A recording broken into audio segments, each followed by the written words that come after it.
Hello guys, welcome to GMS learn. இன்றைக்கி நம்ம என்ன பார்க்க போகிறோம் அப்படின்னா, லாஸ்ட் வீடியோவில் ஆல்ஃபபெட்டிக் இண்டெக்ஸ்னால் என்னன்னு சொல்லி முடிச்சிருப்பேன். இன்றைக்கி நம்ம பார்க்க போகிறது என்னென்னா டேப்லா லிஸ்ட்லாம் என்ன அப்படின்னு நம்ம டேப்லா லிஸ்ட்டில் என்ன பார்க்க போகிறோம் அப்படின்னா, அந்த கோட் செட்டோட ஃபார்மெட் எப்படி இருக்க போகுது.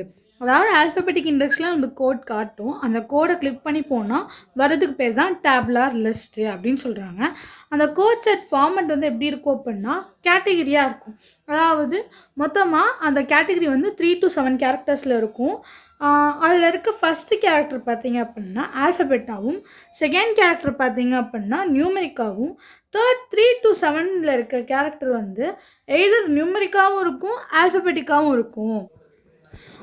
மொதல் 3 கேரக்டர் இருக்குல்ல, இந்த ஃபஸ்ட்டு 3 கேரக்டர்ஸ் கேட்டகரி 1ஆகவும் மற்ற எல்லாமே சப் கேட்டகரியாக இருக்கும். அந்த சப் கேட்டகரி என்னெல்லாம் இருக்கும் அப்படின்னா ஈட்டியாலஜி, அனட்டாமிக்கல் சைட், சிவியாரிட்டி, லேட்ராலிட்டி, இப்படி இந்த 4ல் ஏதாவது ஒன்று இருக்கும், இல்லாட்டி 2-3 இருக்கும், எப்படி வேணால் இருக்கலாம். இப்போ அதோட காஸ் என்ன, அதோட அனாட்டமிக்கல் சைட் என்ன, அதோட லேட்ராலிட்டி இருக்கலாம், இல்லை அதோட சிவியாரிட்டி இருக்கலாம், இது எல்லாமே சேர்த்து.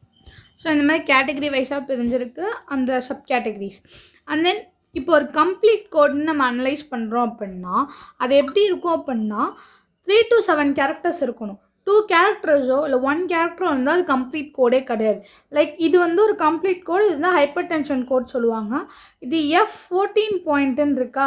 இப்போ பாயிண்ட் இருக்குது அப்படின்னா நான் அதை கிளிக் பண்ணி டேப்லெட் லிஸ்ட்டில் போய் பார்த்தா தான் எனக்கு அதோட ஃபுல் கோட் இருக்கும், சரியா. ஸோ இதுவுமே இன்கம்ப்ளீட் கோடு தான். ஜஸ்ட் F14 மட்டும் இருக்குது அப்படின்னா அது ஒரு கண்டிஷனோட கோடுன்னு சொல்லுவோம். பாயிண்ட் மட்டும் இருக்குது அப்படின்னா நான் கிளிக் பண்ணி அதுக்குள்ளே போய் பார்த்தா எனக்கு கேரக்டர்ஸ் காட்டும்.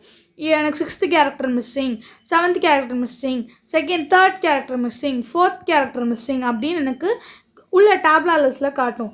ஸோ கம்ப்ளீட் கோட் செட்னா 3 to 7 கேரக்டர்ஸ்குள்ளே இருக்கும். ஸோ கம்ப்ளீட் கோட் செட்ஸ் மட்டும்தான் நம்ம கோட் பண்ணுவோம். Okay guys, that's all for this session. Thank you guys. See you all in next video.